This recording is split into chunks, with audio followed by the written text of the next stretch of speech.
नमस्कार, मैं हूं नितेश उपाध्याय और आप देख रहे हैं किस्सा नंबर 1। करीब 50 साल बाद बांग्लादेश को जिसने बनाने में अहम भूमिका निभाई थी, जिसे बांग्लादेश का संस्थापक कहा जाता है, उनकी बेटी आज फिर भारत को अनिश्चित काल के लिए घर बनाने आई हैं।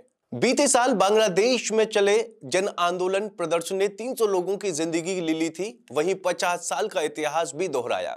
आज से 50 साल पहले यानी 1975 की तारीख 15 अगस्त को शेख हसीना के पिता शेख मुजीबुर रहमान, उनकी माता और उनके 3 भाइयों समेत 18 सदस्यों की सैन्य अधिकारियों ने उनके घर में ही हत्या कर दी थी। बांग्लादेश को 1971 में पाकिस्तान से स्वतंत्रता मिलने के बाद उनके पिता मुजीबुर रहमान देश के राष्ट्रपति और फिर प्रधानमंत्री बने। शेख हसीना की जान इसलिए बच गई क्योंकि वो अपनी छोटी बहन शेख रेहाना के साथ विदेश में थी। शेख हसीना के पति न्यूक्लियर साइंटिस्ट थे और वो जर्मनी में थे। पिता की हत्या के 15 दिन पहले ही शेख हसीना बांग्लादेश से जर्मनी गई थीं। यानी 30 जुलाई 1975 को शेख हसीना और शेख रेहाना ने अपने माता पिता और 3 भाइयों को अंतिम बार देखा था। जब वो जर्मनी जा रही थी तो शायद इतना भी नहीं भांप पाई होंगी कि महज 15 दिन के भीतर उनका पूरा परिवार नष्ट होने वाला है। अब सवाल है कि कैसे इंदिरा गांधी ने शेख हसीना को जर्मनी से बुलाया था या भारत। उस समय भारत की आयरन लेडी प्रधानमंत्री इंदिरा गांधी को मुजीबुर रहमान की बेटी और आयरन लेडी कही जाने वाली शेख हसीना और उनकी बहन की चिंता हुई और उन्होंने हसीना को भारत में शरण देने का फैसला लिया। उन्होंने जर्मनी में अपने राजदूत हुमायूं राशिद चौधरी को हसीना के पास भेजा और दोनों बहनों को भारत बुला लिया। वो ऐसा दौर था जब हसीना के ऊपर असुरक्षा की तलवार लटक रही थी। हालांकि प्लान बनाया गया और 24 अगस्त 1975 को दोपहर में शेख हसीना अपने पति के साथ जर्मनी के फ्रैंकफर्ट से एयर इंडिया के विमान से उड़ान भरी और 25 अगस्त 1975 की सुबह भारत में कदम रखा। हसीना को उस समय 56 रिंग रोड स्थित एक सेफ हाउस में रखा गया। इंदिरा गांधी को उनकी सुरक्षा की काफी चिंता थी और इसलिए यहां तक कि उनकी असली पहचान भी छिपाई गई थी। उन्हें मिस्टर और मिसेज मजूमदार के नाम से बुलाया गया था। कुछ दिन बाद जब शेख हसीना को रहने के लिए कड़ी सुरक्षा के बीच पंडारा पार्क के सी ब्लॉक स्थित 3 कमरों के एक मकान दिया गया, वहीं वो 1981 में अपने वतन लौट गई थीं। हसीना ने 6 साल भारत में निर्वासन बिताए। बाद में उन्हें उनके पिता द्वारा स्थापित पार्टी आवामी लीग का नेता चुना गया। हसीना 17 मई 1981 में अपने देश बांग्लादेश लौट गईं और सेना द्वारा शासित देश में लोकतंत्र की मुखर आवाज बनी, जिसके बाद उन्हें कई बार नजरबंद रखा गया।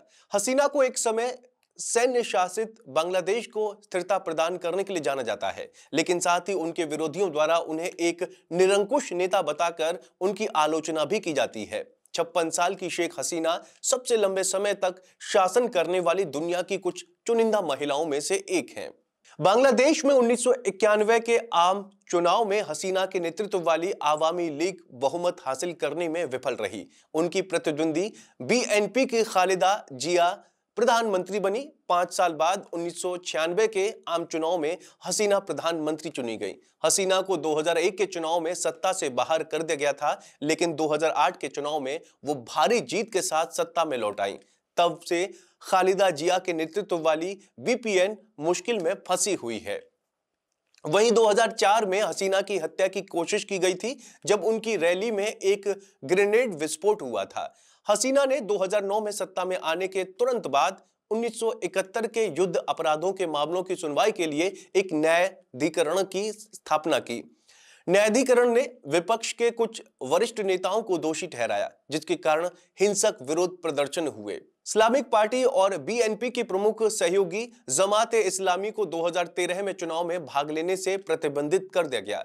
बीएनपी प्रमुख खालिदा जिया को भ्रष्टाचार के आरोप में 17 साल की जेल की सजा सुनाई गई थी। बीएनपी ने 2014 के चुनाव का बहिष्कार किया था, लेकिन 2008 में इसमें शामिल हुई। उस चुनाव के बारे में बाद में पार्टी नेताओं ने कहा कि यह एक गलती थी और आरोप लगाया कि मतदान में व्यापक धांधली और धमकी दी गई थी।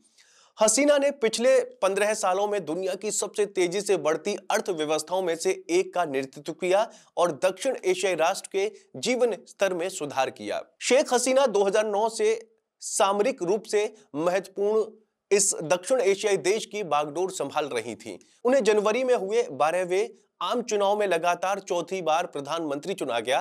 पूर्व प्रधानमंत्री खालिदा जिया की मुख्य विपक्षी पार्टी बांग्लादेश नेशनलिस्ट पार्टी और उसके सहयोगी ने चुनाव में बहिष्कार किया था। आपको बता दें कि 1947 में तत्कालीन पूर्वी पाकिस्तान यानी अब बांग्लादेश में जन्मी हसीना 1960 के दशक में अंत में ढाका विश्वविद्यालय में पढ़ाई के दौरान राजनीति में सक्रिय हो गईं। पाकिस्तानी सरकार द्वारा अपने पिता की कैद के दौरान उन्होंने उनके राजनीतिक संपर्क सूत्र के रूप में कार्य किया। आयरन लेडी कही जाती हैं शेख हसीना। एक समाचार वेबसाइट ने कई साल पहले उन्हें आयरन लेडी का टाइटल दिया था और तब से पश्चिमी मीडिया द्वारा उन्हें संदर्भित करने के लिए इस शब्द का इस्तेमाल किया जाता है। हसीना ने दुनिया के सबसे बड़े शरणार्थी संकट से निपटने के लिए तारीफ बटोरी। ये वो दौर था जब 2017 में अपने देश में सेना की कार्रवाई के बाद उत्पीड़न से बचने के लिए पड़ोसी देश म्यांमार से भागकर आए 10 लाख से अधिक रोहिंग्याओं ने बांग्लादेश में शरण ली थी। हसीना ने भारत और चीन के प्रतिद्वंदी हितों के बीच कुशलतापूर्वक बातचीत करने का श्रेय भी दिया जाता है। चुनावों से पहले उन्हें दोनों प्रमुख पड़ोसियों और रूस का समर्थन प्राप्त हुआ। उनके करीबी लोग कहते थे कि प्रधानमंत्री एक काम में डूबी रहती हैं, महिला हैं और वो रोजाना इस्लाम के नियमों का पालन भी करती हैं। राजनीतिक विरोधियों ने हसीना की सरकार को एक निरंकुश और भ्रष्ट शासन बताया, जबकि नागरिक संस्थाओं से जुड़े लोगों का अधिकार समूहों ने उन पर मानवाधिकार के हनन का आरोप लगाया। बांग्लादेश में 5वीं बार निर्वाचित हुई शेख हसीना 2024 5 अगस्त को फिर से करीब 50 साल बाद भारत लौट आई थीं। उनके 15 साल के शासन का नाटकीय ढंग से अंत हो गया था क्योंकि उन्होंने भीषण विद्रोह के चलते इस्तीफा दे दिया था। तो आपका इस बारे में क्या कहना है, कमेंट करके जरूर बताएं और वीडियो पसंद आई हो तो वीडियो को लाइक करें, चैनल को जरूर सब्सक्राइब करें। फेसबुक पर देख रहे हैं तो चैनल को जरूर सब्सक्राइब करें, मेरा पेज जो है उसको जरूर फॉलो करें।